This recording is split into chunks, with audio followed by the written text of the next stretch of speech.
The hallways of Westridge Academy for the Arts buzzed with activity as students rushed to their afternoon classes. Maylin pressed herself against the wall, clutching her backpack straps with white knuckles, trying her best to become invisible. It was her third day at this fancy school, and she still felt like she'd landed on the wrong planet. "Excuse me," a boy with a violin case said as he squeezed past her. His friends followed, laughing about some inside joke. None of them even glanced at May. She checked her schedule again, though she'd already memorized it. Room 214, Advanced Music Theory and Performance. A class she definitely didn't belong in. But her mom had insisted, the school counselor. "Place her there. You've been playing piano since you were 5, her mom had argued. Last night when May begged to drop the class, playing Twinkle, Twinkle, Little Star. "Doesn't count, Mom," May had shot back.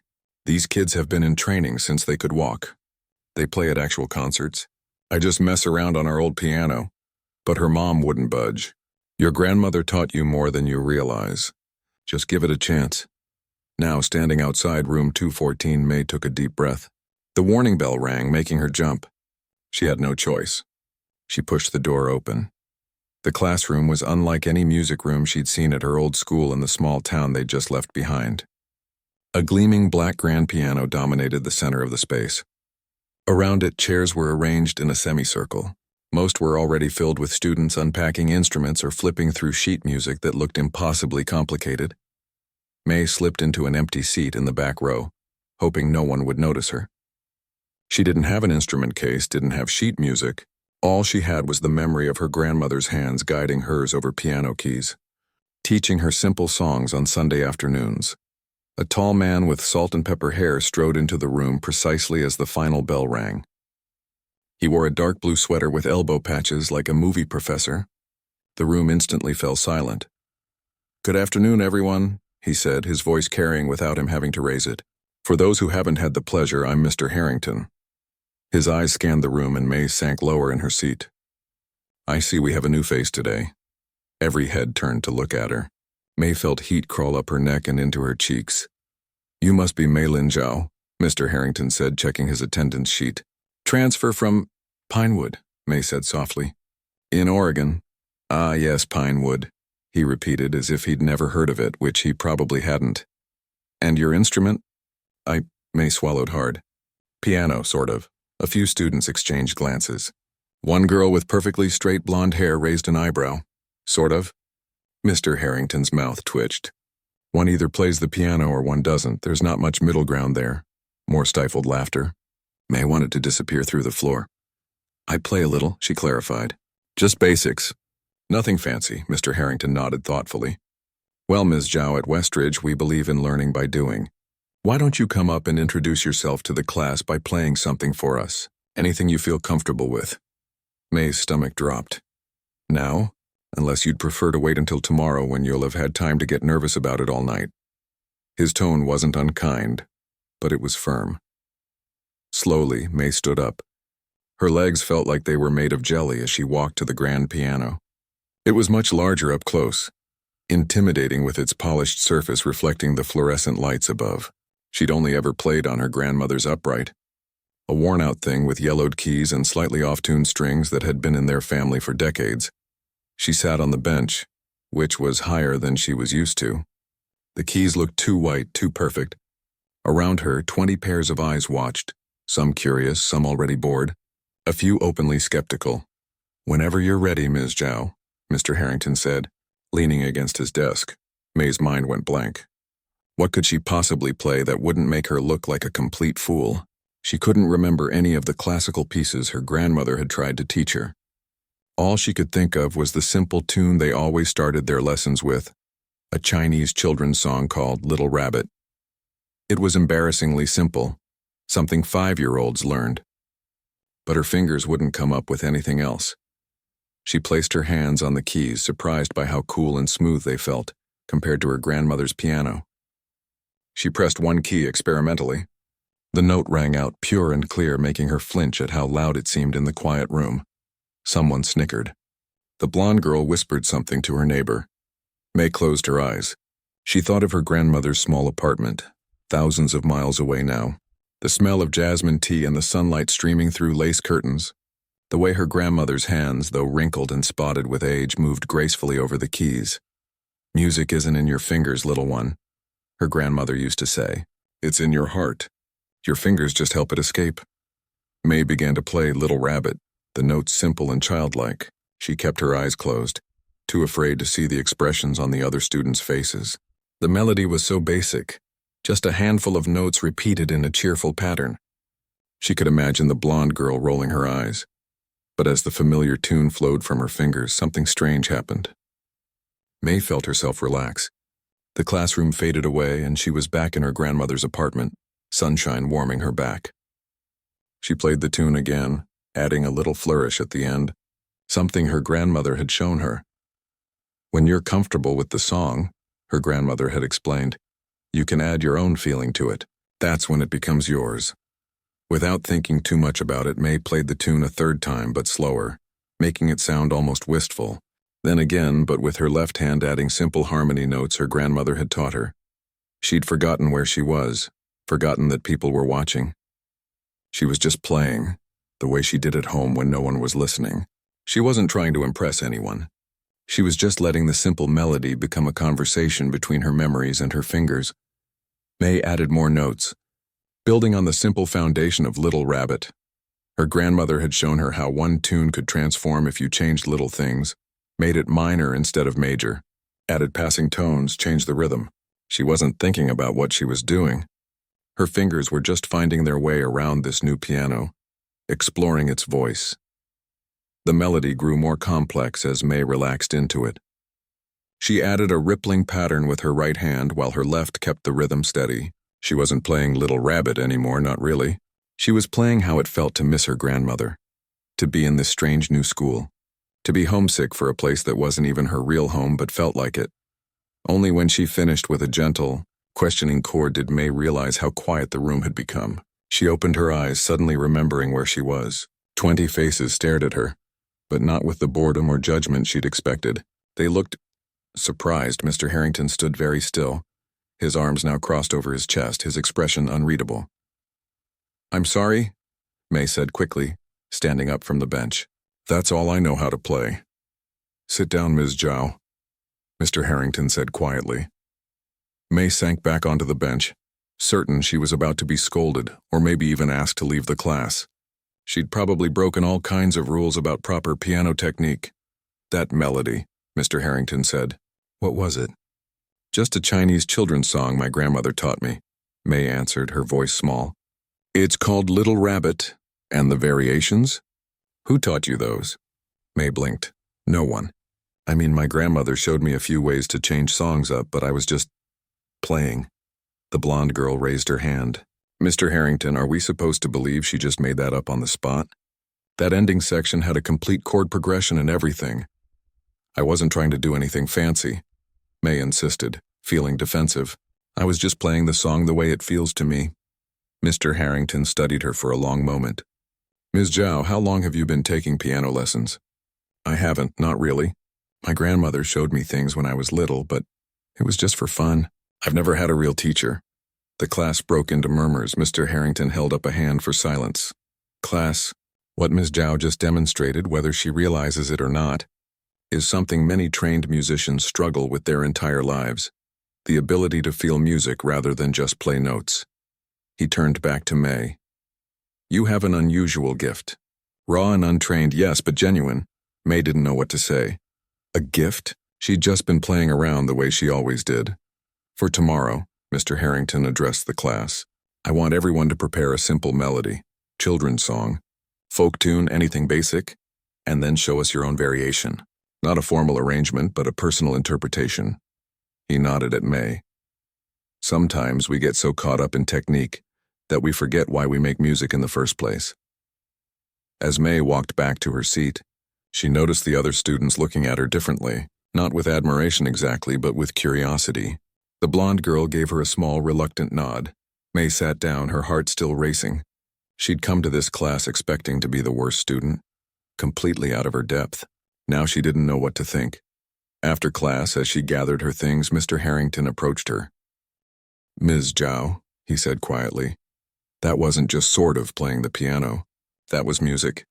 He handed her a sheet of paper. These are the technical skills you're missing. Scales are Arpeggios proper fingering techniques. Learn them. May took the paper confused. But I thought, you have something that can't be taught, he said. But there are still plenty of things that can and should be. Don't waste what you've been given. As May walked out into the hallway clutching the paper, she felt different somehow. For the first time since moving to this new city, she didn't feel completely lost. The hallway was still crowded with unfamiliar faces. But maybe, just maybe, she had found something familiar after all. The language of music, spoken in her own accent. The next morning, May woke up earlier than usual. She'd barely slept, replaying yesterday's music class in her mind. Had she really impressed Mr. Harrington, the teacher the other students seemed both to admire and fear? It felt impossible. She pulled out the sheet of exercises he'd given her and studied them over breakfast. Her mother noticed her concentration and smiled. "Your face looks different today," her mother said, pouring herself coffee. "Did something good happen at school?" Mee shrugged, not ready to share. What if yesterday was just a fluke? What if she got to class today and couldn't make the piano sing like that again? "Just trying to catch up," she said. On the bus ride to school, May closed her eyes and practiced the finger exercises Mr. Harrington had assigned, her hands moving silently on her lap. A few seats ahead, she spotted the blonde girl from her music class, Lily, watching her with narrowed eyes before turning back to her friends. The morning classes crawled by. May couldn't focus on algebra or history. Her mind kept wandering to the music room, to the glossy black piano waiting there. By lunchtime, her stomach was in knots. "Hey, piano girl." May turned to find a lanky boy with curly hair waving at her from a cafeteria table. She recognized him from music class. He played the cello. Next to him sat a girl with bright red hair pulled into a messy bun. "I'm Theo," the boy said when May hesitantly approached their table. "This is Zoe. She's first chair violin when she's not dyeing her hair weird colors." "It's not weird, it's self-expression," Zoe said, rolling her eyes but smiling. "Sit with us. We need details." "Details?" May asked, sliding onto the bench. "About you. Where did you study before? Your technique is different." Theo leaned forward. "Everyone's talking about it." May nearly choked on her water. "Everyone?" "Well, our class at least," Zoe clarified. "Mr. Harrington never tells anyone they have a gift. He once told Yo-Yo Ma's nephew that his bow hold was almost adequate." "I told you I haven't really studied," May said. "My grandmother taught me some basics when I was little." "That's it." Theo and Zoe exchanged looks. "That's not possible," Theo said slowly. "You did this weird modulation thing in the middle of your piece," Zoe added. "Like you shifted from major to minor and then into some mode I couldn't even identify." "That's advanced music theory." May shook her head. "I don't know what those words mean. I was just playing how the song felt." "Playing how it felt," Theo repeated, looking bewildered. "Okay, but fair warning, Lily's on the warpath. She's been the piano star here since freshman year, and she's not happy about Mr. Harrington fawning over the new girl." "He wasn't fawning," May protested. "For him, that was practically a love sonnet," Zoe snorted. "Just watch your back, okay?" The warning left May feeling even more nervous as she headed to music class that afternoon. She'd practiced the technical exercises Mr. Harrington had given her, but they felt clumsy under her fingers. What if yesterday really had been just luck? She entered the classroom to find most students already seated. Mr. Harrington stood at the front, writing something on the whiteboard. Several students whispered as she walked in. "Good afternoon," Mr. Harrington said when the bell rang. "As you recall, yesterday we were treated to an unexpected demonstration of musical intuition. Today you'll all have a chance to show your own interpretive abilities." He looked around the room. "Who would like to go first?" Lily's hand shot up. Ms. Chen, please take the piano." Lily walked to the grand piano with perfect posture, her blue pleated skirt swishing. She sat down, adjusted the bench, and placed her hands on the keys with textbook form. "I'll be playing a variation on Mary Had a Little Lamb," she announced, her voice clear and confident. What followed was technically flawless. Lily transformed the simple children's tune into something that sounded like a classical piece, with running scales and complicated harmonies. Her fingers flew across the keyboard. When she finished with a flourish, the class applauded enthusiastically. Mr. Harrington nodded. "Excellent technique, Ms. Chen. A well-constructed arrangement." Lily smiled triumphantly as she returned to her seat. giving May a pointed look as she passed. Several other students performed their variations. Some were creative, some stiff. Mr. Harrington offered brief comments after each. Finally, he looked at May. "Ms. Zhao, would you care to share what you've prepared?" May hadn't prepared anything specific. She'd been so focused on the technical exercises that she hadn't thought about what song to play. As she walked to the piano on shaky legs, her mind raced. What simple tune did she know well enough to vary? She sat down at the piano and took a deep breath. A memory surfaced, her grandmother humming a lullaby while cooking dinner. It was just a simple melody, 5 notes repeated with slight changes. May began to play the lullaby, keeping it straightforward at first. Just the melody, clean and clear. Then, remembering yesterday's experience, she tried to let go of thinking too much. She closed her eyes and thought about her grandmother's kitchen. The steam rising from pots on the stove, the smell of ginger and garlic, the feeling of being small and safe. Without consciously deciding to, her left hand began adding chords that weren't part of the original song but somehow matched its feeling. Her right hand repeated the melody but altered it slightly each time, like a story being told with different emphasis. Fast, then slow, loud, then soft, happy, then wistful. The music began to shift and build.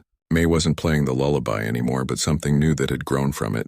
Her fingers found patterns she didn't know she knew, harmonies she'd never been taught. It was like her hands had a memory separate from her brain. In her mind, the kitchen scene expanded. Now she could see her grandmother as a young woman, playing a grand piano in a concert hall. Then as a girl herself learning from a stern teacher. Images flashed. Places May had never been, people she'd never met. All somehow connected to this simple tune and to her. The music crested like a wave, then gently receded, returning to the simple 5-note pattern before ending on a chord that felt like a question mark. May opened her eyes, disoriented. For a moment she didn't recognize where she was. Then the classroom came back into focus. Every face was turned toward her, expressions ranging from shock to confusion to something that looked almost like fear. Mr. Harrington stood very still, his pen forgotten in his hand. "Ms. Zhao," he said finally, his voice unusually quiet. "What was that piece?" "Just a lullaby my grandmother used to sing," May said, her own voice sounding strange to her ears. "I don't know its name. And the variation? Where did you learn that style?" May frowned. "I didn't learn it anywhere. I was just playing." "Just playing," he repeated. "Miss Zhao, you just performed something that incorporated elements of Debussy, Satie, and traditional Chinese modal structures with a touch of jazz harmonization. That's not something one does by just playing." May stared at her hands. They looked normal, slightly small, nails bitten short, a habit her mother always scolded her for. How had they done what Mr. Harrington was describing? Perhaps, Mr. Harrington continued, his voice taking on a strange tone, you'd be willing to play one more piece, something you've never played before. He walked to his desk and pulled out a sheet of music. This is the beginning of Chopin's Nocturne in E-flat major, a fairly straightforward piece for intermediate pianists. Have you ever played it? May shook her head. She'd heard of Chopin, but she couldn't recall ever hearing his music. Would you try it now? Just the first page. May took the sheet music, her heart pounding. The notes on the page looked like a foreign language. She could pick out a few.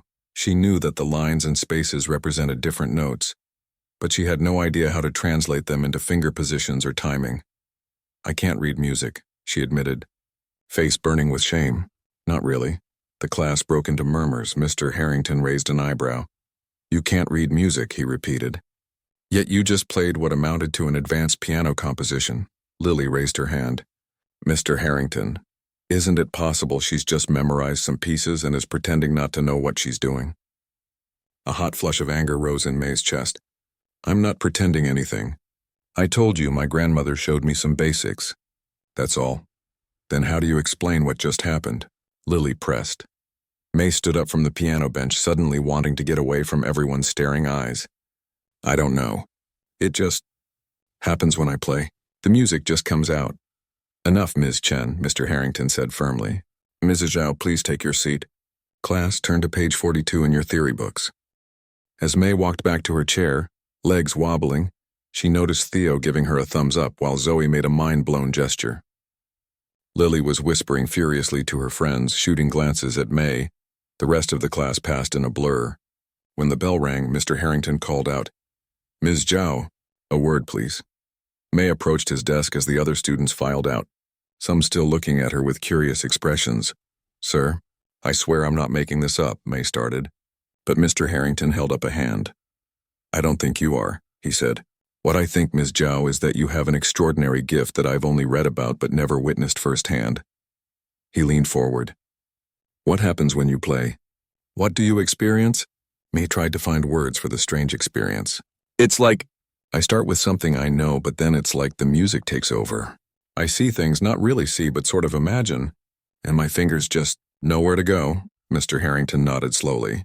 "There's a term for musicians like you, natural savants. People who have an intuitive understanding of music that bypasses traditional learning methods." He tapped his fingers on the desk. "Your grandmother. Tell me about her." "She's just my grandmother," May said with a shrug. "She lives in San Francisco now. She used to play piano when she was young, but that was a long time ago." "What's her name?" "Lian Zhao." Mr. Harrington's eyes widened slightly. "Lian Zhao," he repeated. "Not the Lian Zhao who performed with the Shanghai Philharmonic in the 1960s? May blinked in surprise. "I don't know. She never talks much about her past in China. Ms. Zhao, I think you and I need to have a longer conversation, and perhaps one with your mother and grandmother as well." Mr. Harrington wrote something on a notepad. "There's a very specific kind of training that might help you channel this ability. But first, I think we need to understand where it comes from." As May left the classroom, head spinning with questions, she found Theo and Zoe waiting for her in the hallway. "That," said Theo, falling into step beside her, "was the craziest thing I've ever seen in this school, and last year the chemistry teacher accidentally set his tie on fire. You're like a piano witch or something," Zoe added with admiration. "Did you see Lily's face? I thought she was going to explode." "I don't understand what happened," May said honestly. "It scares me a little." "Well, get ready to be even more scared," Theo said, showing her his phone screen. "Because someone recorded your performance and it's already blowing up online." May stared at Theo's phone screen in horror. The video showed her playing the piano, eyes closed, completely lost in the music. The view count already showed over 2,000. "Who posted this?" she demanded. "Some freshman," Zoe said. "He took it down after Mr. Harrington caught him, but people had already shared it."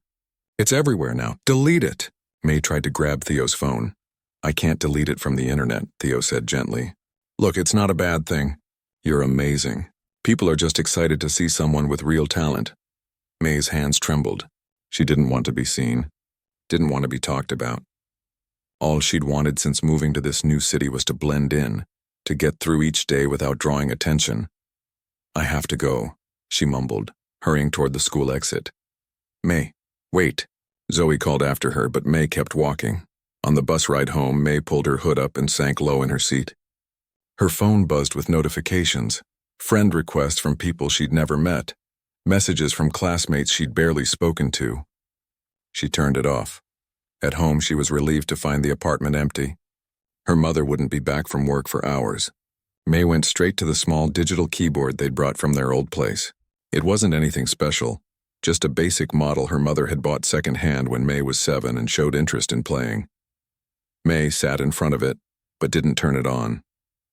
She stared at the plastic keys, trying to understand what was happening to her.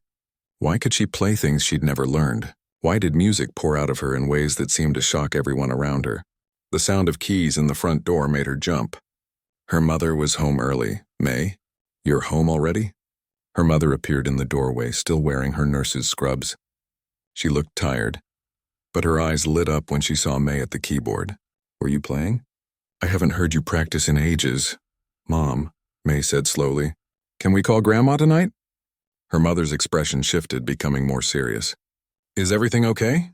"I need to ask her something." "About her playing piano before?" Her mother was quiet for a moment.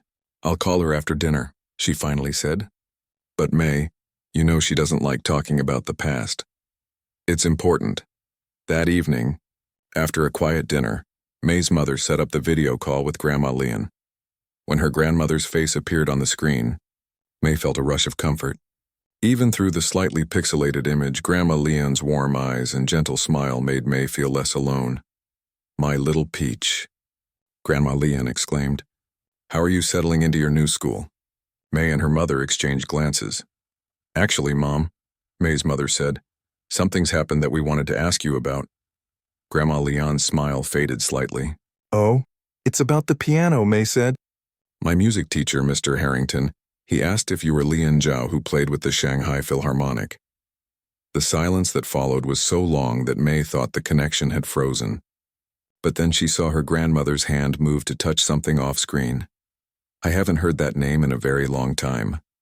Grandma Lian finally said, Your teacher knows of me? He seemed surprised when I mentioned your name, May said.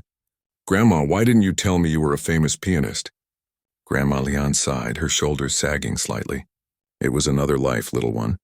Before everything changed, she paused. But why is your teacher asking about me? Have you been playing my old songs for him?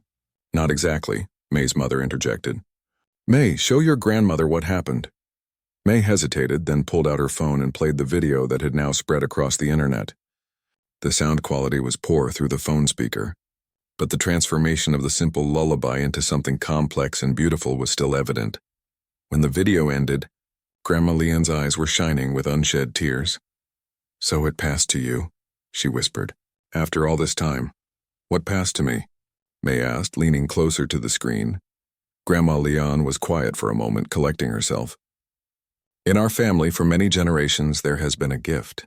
Not in every child, sometimes it skips 1 or 2 generations. My grandmother had it, I had it, and now it seems you have it too. What gift? I don't understand. The music speaks through us, Grandma Lian said simply. We don't just play it. We channel it. It comes from somewhere deeper than learning or practice. May's mother made a small noise of disbelief. Mom, you never told me any of this. Because you didn't have it, Gia, Grandma Lian said gently. I could tell when you were very young. You're gifted in other ways. Your healing hands, your practical mind. The music chose a different path. But that doesn't make sense, May protested. How can music speak through someone? Grandma Lian leaned forward. Have you noticed when you play that you seem to see things? Images, memories, feelings that aren't quite your own? May felt a chill run down her spine. How did you know that? Because I experienced the same thing. It's part of the gift. The music doesn't just come from your fingers. It comes from the collective memory of our ancestors who played before us. May's mother crossed her arms. Mom, this sounds like superstition. Call it what you will, Grandma Lian said with a small shrug. Science might name it differently now. Genetic memory, perhaps, or some neurological quirk. But in our family, we've always known it as the gift. But why didn't you keep playing?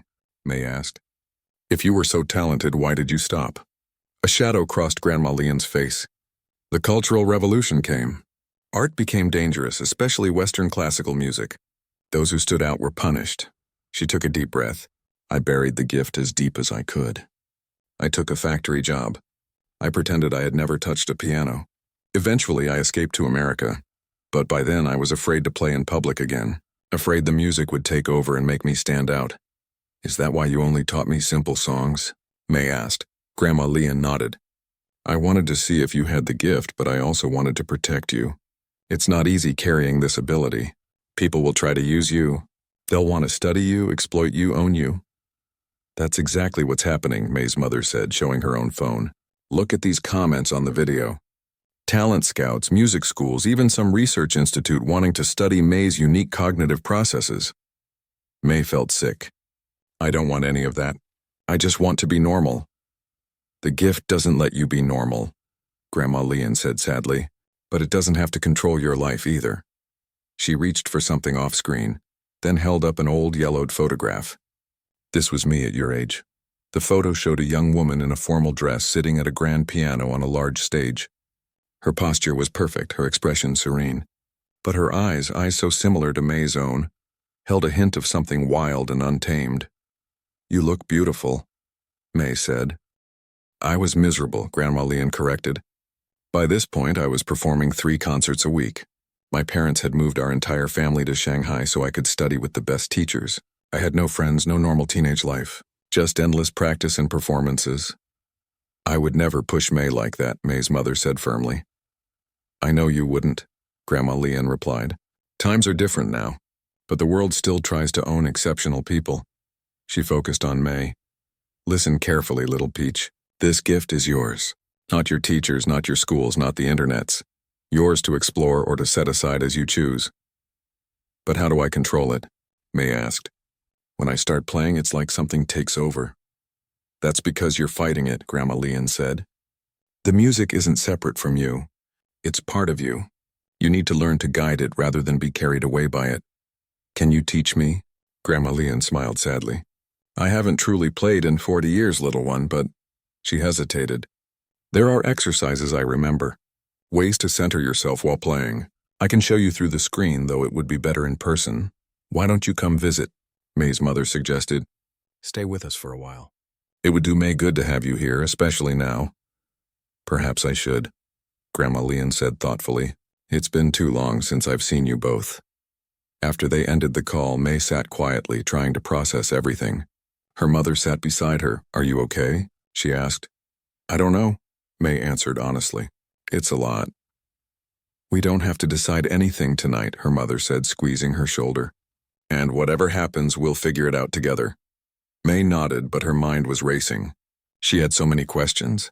How far could this gift go? What else might she be able to play without learning? And most importantly, was it really a gift? Or was it something that would take over her life?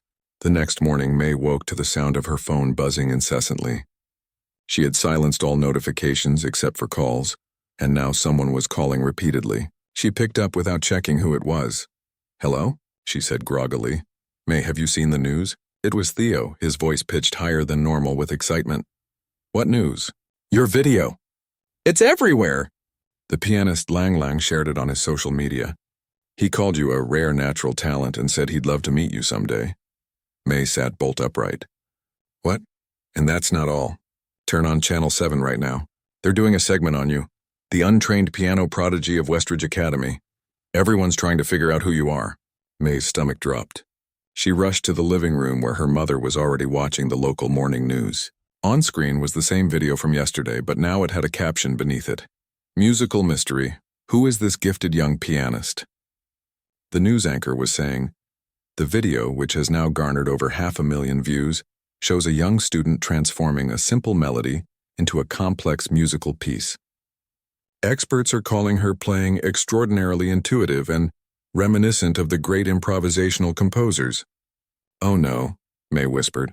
Her phone buzzed again. This time a text from Mr. Harrington.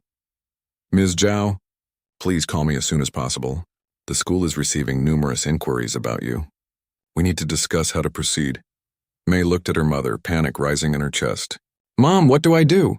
Her mother's expression was worried but calm. First we breathe. Then we call Grandma again. I think we need her here sooner than we thought. May nodded, trying to steady her breathing. Just yesterday, she'd been an ordinary transfer student trying not to be noticed. Today, she was apparently a musical mystery that everyone wanted to solve. The gift, as her grandmother called it, was already changing her life. And May wasn't sure if she was ready for where it might lead her. 3 days after the video went viral, May couldn't take it anymore. Her phone wouldn't stop buzzing. Reporters had started calling the school. Someone had even shown up at their apartment building, asking neighbors which unit the piano girl lived in. I'm not going to school today, she told her mother, pulling the blanket over her head. May, her mother said gently, sitting on the edge of the bed. Hiding won't make this go away. Why not? Grandma hid her gift for decades, her mother sighed, and she regrets it. She told me so last night when we spoke. May peeked out from under the blanket. She does? She said burying her talent was like locking away part of herself. She doesn't want that for you. Her mother checked her watch. Look, Mr. Harrington has arranged that meeting for us after school today. The principal will be there too. Let's at least hear what they have to say. Reluctantly, May got dressed. As she went to grab her backpack, she noticed the stack of sheet music Mr. Harrington had given her. Scales, exercises, and theory books.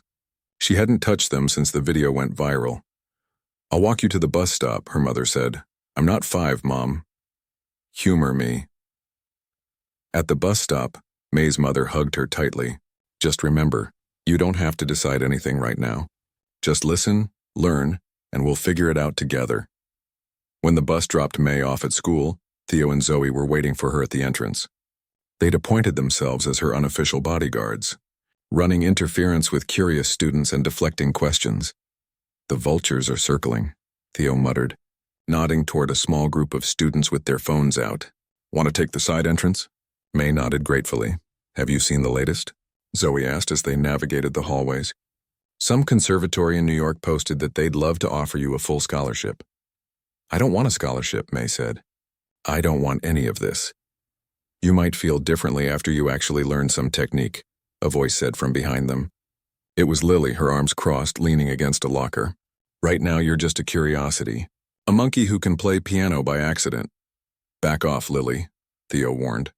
I'm just stating facts, Lily said with a shrug. Everyone's impressed with the raw talent, sure. But without training, it's just a party trick. You'll be forgotten in a week. I'd be happy with that, May said honestly. Lily looked surprised. You don't want the attention? The opportunities? No, I want to be left alone. Lily studied her face, then gave a small nod as if coming to a decision. Fine, then I'll help you. Help me what? Disappoint everyone, Lily said with a hint of a smile. If you really want this to blow over, you need to be boring. And I can help with that. The three friends exchanged confused looks. Why would you help May? Zoe asked suspiciously. Because I've been where she is, just on a smaller scale, Lily admitted.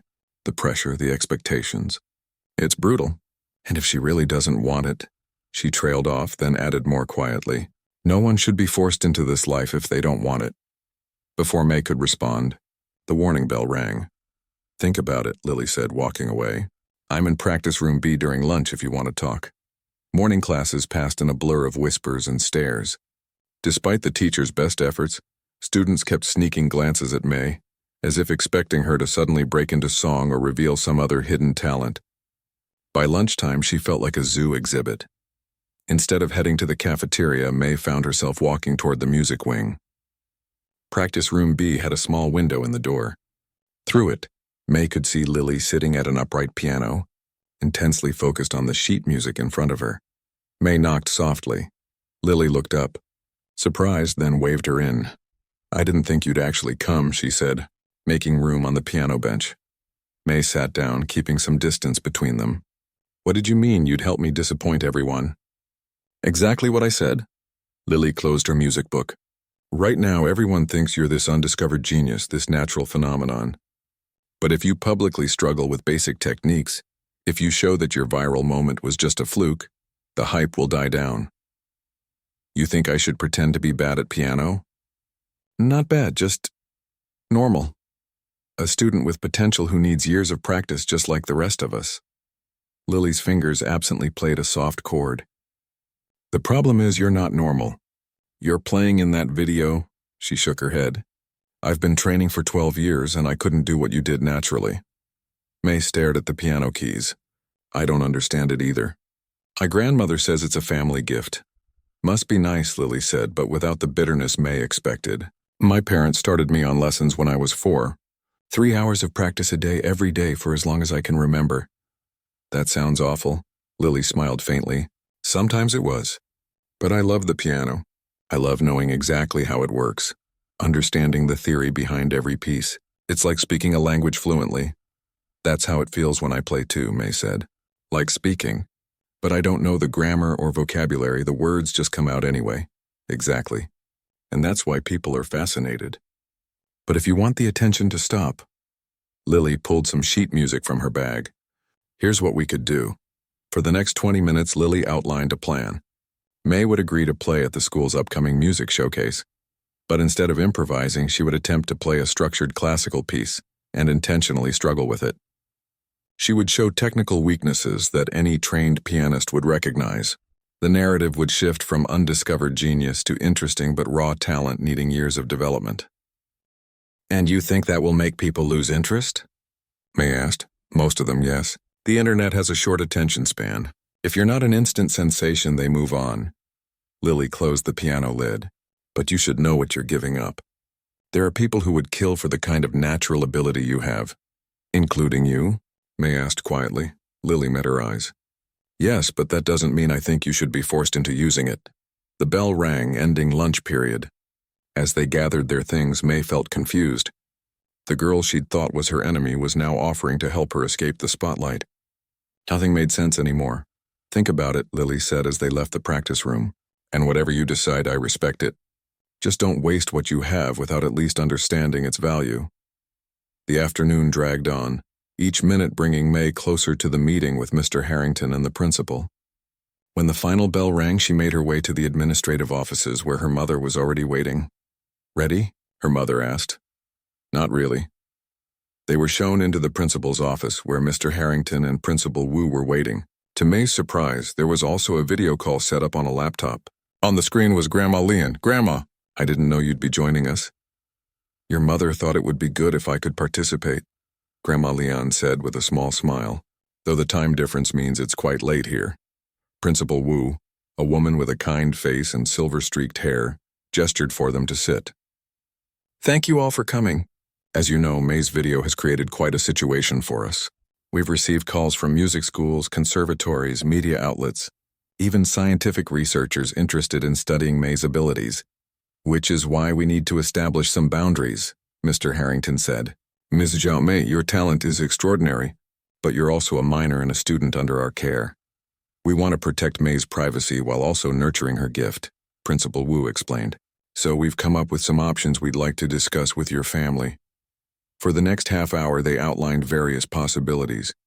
May could continue as a regular student, but with additional music instruction from Mr. Harrington. She could transfer to the school's advanced music program, with a modified schedule to accommodate intensive piano studies. Or she could consider one of the external opportunities that had been offered, scholarships to prestigious arts schools or conservatories. "What we won't do," Principal Wu said firmly, "is parade May in front of the media or turn her into a spectacle. Her education and well-being come first." Throughout the presentation, May remained silent, her mind spinning. When they finally asked for her thoughts, she didn't know what to say. "May I speak?" Grandma Leon's voice came through the laptop speakers. Principal Wu nodded. "I was once in May's position," Grandma Leon said. "A young girl with an unusual gift that others wanted to shape and control. In my time and place, I had no choice in how my talent was used." She paused. "But May does have a choice, and I think we should respect that." "Of course," Mr. Harrington said. "But surely you agree that such an exceptional gift shouldn't go undeveloped." "What I believe," Grandma Leon said firmly, "is that the gift belongs to May, not to any school or program or audience. If she wishes to develop it, wonderful. If not, that too is her right." "Mom," May's mother interjected, "no one's forcing May into anything. We're just exploring options." "Good," Grandma Leon said, "because I'm coming to visit next week and I would like to work with May myself before any decisions are made." Mr. Harrington leaned forward. "Ms. Zhao, the elder Ms. Zhao, it would be an honor to have you visit our school as well. Perhaps you could speak to our music students." A shadow crossed Grandma Leon's face. "I haven't performed or taught publicly in many years, Mr. Harrington." "All the more reason why your perspective would be valuable," he pressed. Grandma Leon looked uncertain. "We shall see." The meeting concluded with an agreement to revisit the discussion after Grandma Leon's visit. As they left the office, May felt relief that no immediate decision was required, but also a growing pressure. Everyone seemed to have opinions about what she should do with her gift, but none of them really understood what it felt like to have music pouring out of you in ways you couldn't control. Walking toward the exit, May spotted Lily waiting by the school doors. "How did it go?" Lily asked. "They gave me options," May said. "But I still don't know what I want." Lily nodded. "My offer still stands if you want to disappear from the spotlight, but—" She hesitated. "I've been thinking. Maybe there's another way." "What do you mean?" "Maybe you don't have to choose between being a normal student and being a music prodigy," Lily said. "Maybe you can find something in between, play on your own terms." May considered this as they stepped outside. The afternoon sun was warm on her face. "My grandmother's coming next week," May said. "She wants to work with me before I decide anything." "The famous Leon Zhao is coming here?" Lily's eyes widened. "May, do you have any idea how significant that is? She was legendary before she disappeared from the music world. She's just my grandma to me." Lily shook her head in amazement. "Your family is something else." As they parted ways, May felt a strange mix of emotions. The pressure and unwanted attention still weighed on her, but for the first time she also felt a flicker of curiosity. What exactly could she do with this gift if she chose to explore it, and what might she learn from her grandmother? who had carried the same ability through a very different time and place. Whatever happened next, at least she wouldn't face it alone. The small community center was nothing special, just a worn brick building with a faded sign and windows that needed cleaning. Inside, about 30 folding chairs had been arranged facing an old upright piano. The piano itself had seen better days, with a few chipped keys and a scratch along one side. May stood backstage, really just a small storage room, peeking through a crack in the door at the people filing in. Most were elderly Chinese immigrants who came to the center for weekly social activities. A few were young families with children in tow. None of them had any idea who May was, and that was exactly how she wanted it. "Are you nervous?" her grandmother asked, adjusting the collar of May's simple blue dress. "A little," May admitted. "But not like before," Grandma Leon smiled. "Good. Remember what we practiced. The music is part of you, not separate from you. You guide it, not the other way around." The past 2 weeks had been the most intense of May's life. Grandma Leon had arrived from San Francisco with 2 small suitcases and decades of knowledge. From the moment she stepped into their apartment, she had taken charge of May's musical education with a gentle but firm hand. They started each morning with breathing exercises and simple finger movements. Unlike Mr. Harrington's technical drills, Grandma Leon focused on the connection between May's body, mind, and the music. "Feel the notes before you play them," she would say. "The piano is just an instrument. The music comes from within you." In the afternoons, they would sit together at the keyboard in May's room, and Grandma Leon would guide her through pieces that grew progressively more complex. Sometimes she would hum a melody and ask May to echo it, then expand on it. Other times she would place May's hands on the keys and guide her through intricate passages, her own fingers still surprisingly nimble despite her age. "The gift is strong in you," Grandma Leon had said one evening. "Stronger than it was in me, I think. But raw power needs direction." At school, May had kept a low profile. The initial excitement over her viral video had begun to fade, just as Lily had predicted. With help from Principal Wu, May had avoided most of the interview requests and declined invitations to perform at various venues. The school's upcoming music showcase had been postponed until after spring break, giving her more time to prepare. Lily, surprisingly, had become an ally. During lunch periods, they would meet in Practice Room B, where Lily would patiently explain music theory concepts that most students took years to learn. In return, May would play pieces by ear that Lily had spent months perfecting. "It's not fair," Lily had said once, but without bitterness. "But it's fascinating to watch." Now, as May peered through the door at the small audience, she felt a calmness she hadn't expected. This wasn't a formal recital or a high-pressure performance. It was just her, playing for a group of people who had come to enjoy some music on a Saturday afternoon.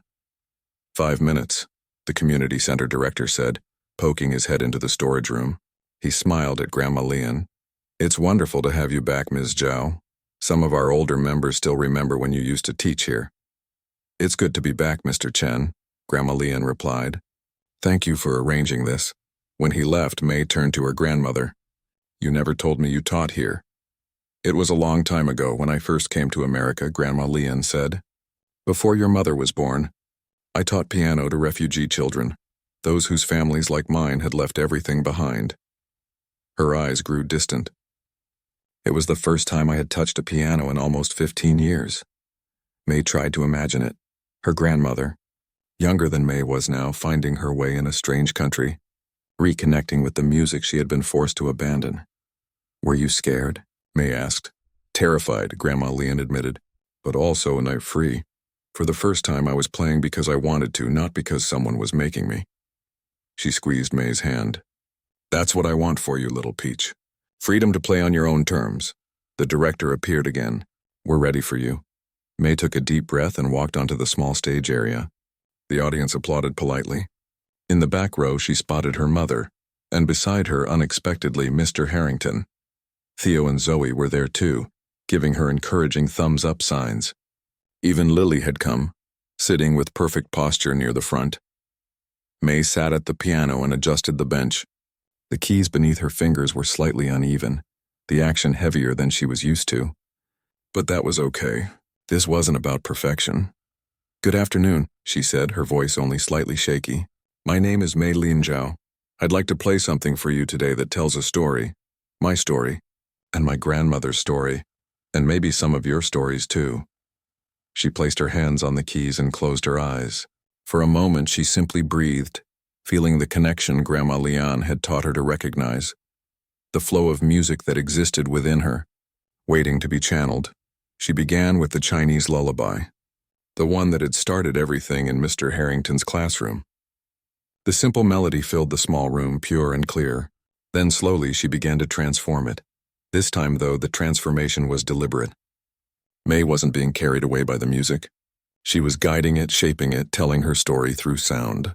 The lullaby evolved into something more complex, with hints of classical structure that Lily had taught her, touches of jazz that Theo had introduced her to, and underlying it all, the distinctive modalities of traditional Chinese music that Grandma Leon had helped her rediscover.